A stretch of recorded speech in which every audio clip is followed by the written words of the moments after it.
दोस्त, मैं Sonu Kumar RMS world studies में आप सभी मित्रों का हार्दिक अभिनंदन और स्वागत करते हैं। आइए इस बिहार के सीरीज़ में आज हम लोग नेक्स्ट टॉपिक पर बात करते हैं। इस टॉपिक का नाम है बिहार की भौगोलिक संरचना। बिहार की भौगोलिक संरचना प्राकृतिक बनावट और संरचना के आधार पर देखेंगे। देखते हैं इसको कि भौतिक बनावट और संरचना के आधार पर देखते हैं कि बिहार में भौतिक बनावट और संरचना के आधार पर बिहार को 3 भागों में बांटा गया है। बिहार को भौतिक बनावट और संरचना के आधार पर 3 भागों में बांटा गया है। इसमें पहला हो जाएगा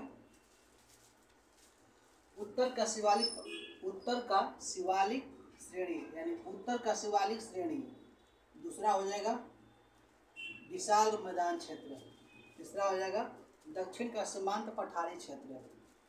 ये 3 भागों में हम लोग बिहार के संरचना को देखेंगे। आइए इसी को आगे विस्तार से जानते हैं। पहला है उत्तर का शिवालिक श्रेणी। उत्तर का शिवालिक श्रेणी या तराई का क्षेत्र। उत्तर का शिवालिक श्रेणी या तराई का क्षेत्र।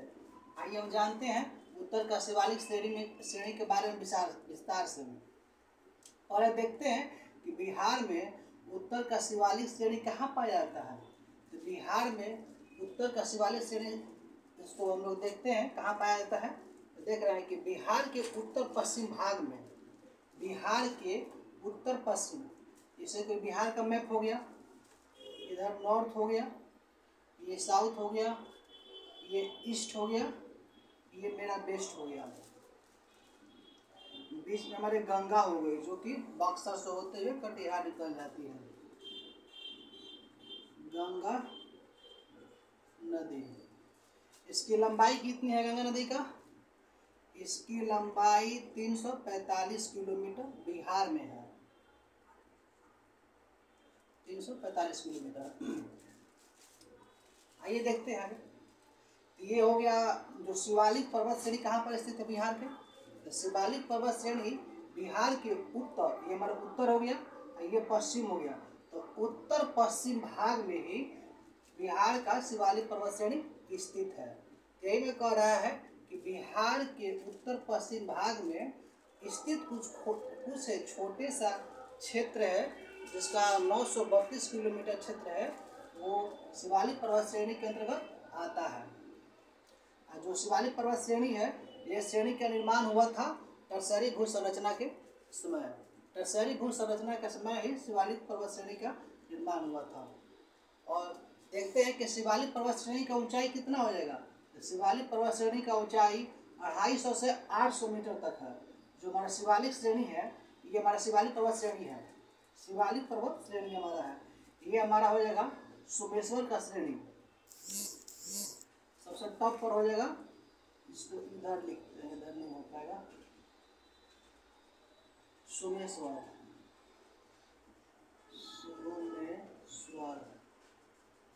की, ये सोमेश्वर की श्रेणी हो गया। ये हो जाएगा रामनगर दून की श्रेणी। रामनगर दून की श्रेणी। ये हो जाएगा हरहा घाटी, इसी को बोलते हैं दून घाटी या हरहा घाटी। आइए आगे देखते हैं। इसमें हम लोग देखते हैं कि जो शिवालिक पर्वत श्रेणी है, शिवालिक पर्वत श्रेणी को 3 भागों में बांटा गया है। जो हमारा ये पूरा शिवालिक पर्वत श्रेणी है, शिवालिक पर्वत श्रेणी हमारा जो ये है, इसको 3 भागों में बांटा गया है। इसको हम लोग 3 भाग में देखते हैं। पहला भाग क्या हो जाएगा, रामनगर दून। दूसरा हो जाएगा सोमेश्वर श्रेणी और तीसरा हो जाएगा दून घाटी। पहला क्या हो जाएगा, रामनगर दून। दूसरा हो जाएगा सोमेश्वर श्रेणी और तीसरा हो जाएगा दून घाटी। आइए देखते हैं तीनों का विस्तार से। तो जानते हैं पहला रामनगर दून। तो रामनगर जो दून है, यह छोटी छोटी पहाड़ियों का क्रम है। जो रामनगर का दून का क्षेत्र है, ये छोटी छोटी पहाड़ियों का क्रम है, जो कि 414 किलोमीटर क्षेत्र पर फैला हुआ है। रामनगर दून कितना क्षेत्र फैला हुआ है? तो 414 किलोमीटर क्षेत्रों पर रामनगर दून की पहाड़ी फैला हुआ है और इस पहाड़ी का सबसे ऊंचा भाग संतपुर के निकट है। रामनगर दून का सबसे ऊंचा भाग कहाँ पर है? तो संतपुर के निकट है, जिसकी इसकी ऊंचाई, जो संतपुर के निकट सबसे ऊंचा भाग है, इसकी ऊंचाई 242 मीटर ऊंची है तथा यह हरहा नदी के किनारे अवस्थित है। जो रामनगर दून श्रेणी है यह हरहा नदी के किनारे अवस्थित है और संतपुर के निकट अवस्थित है। कौन? रामनगर दून के सबसे ऊंची चोटी। आइए आगे देखते हैं सोमेश्वर की श्रेणी। सोमेश्वर की श्रेणी का विस्तार पश्चिम में त्रिवेणी नगर के निकट से, पश्चिम में त्रिवेणी नहर के निकट से आरंभ होकर पूरब में भिखना ठोरी तक लगभग 75 किलोमीटर लंबा है। इसका शीर्ष भाग बिहार और नेपाल के बीच सीमा के रूप में कार्य करते हैं। इसका शीर्ष भाग है बिहार और नेपाल के सीमा के रूप में कार्य करते हैं। इसकी चौड़ाई 5 से 6 किलोमीटर है। जो सोमेश्वर की श्रेणी है, बिहार में इसकी चौड़ाई 5 से 6 किलोमीटर है और यह दक्षिण में लगभग 152 मीटर की ऊंचाई से आरंभ होकर उत्तर में 610 मीटर तक ऊंचा रहता है। ये क्या कह रहा है कि यह श्रेणी जो है, सोमेश्वर की श्रेणी है, बिहार में 5 से 6 मीटर की चौड़ा है। जो सोमेश्वर की श्रेणी है बिहार में 5 से 6 किलोमीटर चौड़ा है और इसके उत्तर में, इसके दक्षिण में लगभग 152 मीटर की ऊंचाई से आरंभ होकर उत्तर में 110 मीटर तक ऊंचा फैला हुआ है और इसी भाग में सोमेश्वर की ऊंचाई 874 मीटर है। इसी श्रेणी में, सोमेश्वर के श्रेणी में ही सोमेश्वर की ऊंचाई 874 मीटर सबसे ऊंची भाग या शिखर है। इसी में नदियों के बहाव के कारण कई दर्रे बने हैं। ये सोमेश्वर श्रेणी है, इसी क्रम में नदी के जो बहाव और कटाव होता है, इसमें कई दर्रे बने हैं। तो उस दर्रे में कुछ प्रमुख दर्रे के नाम क्या है? तो इसमें कुछ दर्रे के नाम बता देते हैं जो कि बिहार और नेपाल के संपर्क जो मार्ग है, आने जाने के रूप में काम करते हैं। तो इसमें पहला हो जाएगा सोमेश्वर की दर्रा, दूसरा हो जाएगा भिखना ठोरी का दर्रा, तीसरा हो जाएगा मरवट की दर्रा, तीसरा हो जाएगा मरवट की दर्रा। इन्हीं दर्रों से बिहार और नेपाल के बीच संपर्क मार्ग बनता है। आइए नेक्स्ट देखते हैं दून घाटी। दून घाटी किसे कहते हैं? तो दून घाटी जो है रामनगर दून और सोमेश्वर श्रेणी के मध्य में स्थित है। रामनगर दून और सोमेश्वर श्रेणी के मध्य में दून घाटी स्थित है। इसी घाटी को हरहा नदी घाटी भी कहते हैं। दून घाटी को ही हरहा नदी घाटी भी कहा जाता है। दून घाटी का लंबाई बिहार में कितना है? दून घाटी का लंबाई 24 किलोमीटर है और यह गंगा के जलोढ़ मैदान से भी कुछ ऊंचा है। जो दून घाटी का जो मैदान है, दून घाटी का जो लंबाई है 24 किलोमीटर लंबा है और यह गंगा के जलोढ़ मैदान से कुछ ऊंचा है।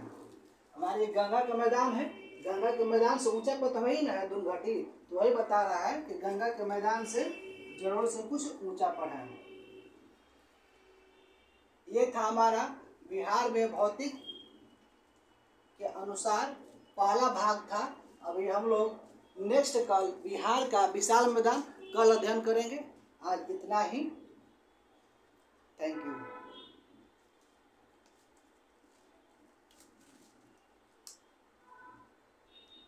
इसी क्रम में हम लोग आइए कुछ विशेष बातें, प्रमुख तथ्य जानते हैं।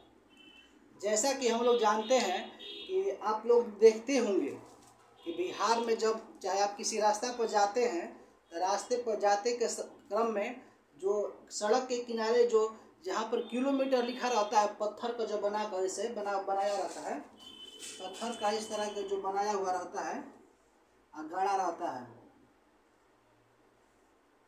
और ये दो भाग में होता है। ऊपर में कोई कलर होता है और नीचे सफ़ेद रहता है।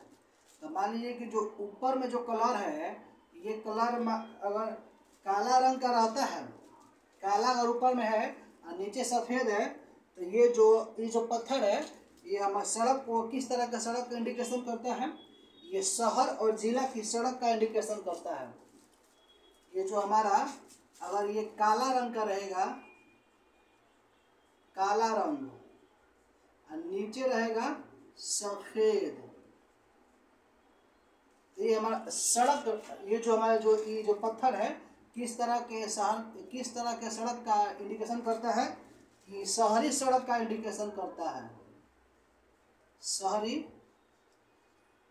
सड़क का इंडिकेशन करता है। शहरी सड़क कहिए या जिला का सड़क कहिए। अगर यहीं पर हम लोग नारंगी रंग ले लेंगे और नीचे सफ़ेद रंग हो जाएगा तो ये हमारा गांव का सड़क को इंडिकेशन करेगा। जो हमारे गांव की सड़कें होती है तो ऊपर में क्या, कौन सा कलर होता है? नारंगी कलर, और नीचे कौन सा कलर होता है? सफ़ेद कलर। ये गांव के सड़कें होती है, इंडिकेशन करता है। अगर जो हम लोग देखते हैं कि ऊपर में हरा रंग हो जाएगा, नीचे सफ़ेद कलर, ये हमारा राजमार्ग की सड़कें इंडिकेशन करती है। ध्यान दीजिएगा, ऊपर में हरा कलर और नीचे सफ़ेद कलर होता है, ये राजमार्ग की सड़कों को इंडिकेशन करता है। जो हमारे जो सड़क के किनारे जो पत्थर लगा रहता है उस पर देखते होंगे कि ऊपर में हरा कलर है, नीचे सफ़ेद कलर है, तो राजमार्ग की सड़कें हैं। यहीं पर पीला कलर हो जाएगा, ऊपर में पीला कलर और नीचे सफ़ेद कलर, ये हमारा राष्ट्रीय राजमार्ग के सड़कें हो जाएगा, नेशनल हाईवे हो जाएगा। ठीक है मित्र, यहीं तक, थैंक यू।